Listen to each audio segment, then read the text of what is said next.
এত কষ্ট আমি মাকে দিলাম, কিন্তু মার কোনো খেদমত আমি করতে পারলাম না, আমার মার ঋণ আমি শোধ করতে পারলাম না।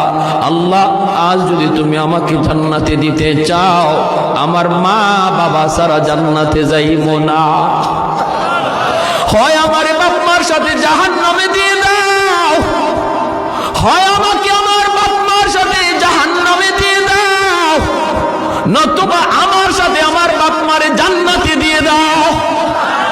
আমি আমার মা বাবা ছাড়া থাকবো না। আল্লাহ, তুমি আমার দুনিয়াতে পাঠাইছো, আমার মা আমার বাবা আমার উপর কি পরিমাণ ঋণ, আমি তো ঋণ শোধ করার সুযোগ পাই নাই, দিছো না। আজ হাসরের মাঠে যদি আমাকে জান্নাত দিতে হয়, বাপ মা ছাড়া জান্নাতে যাইব না।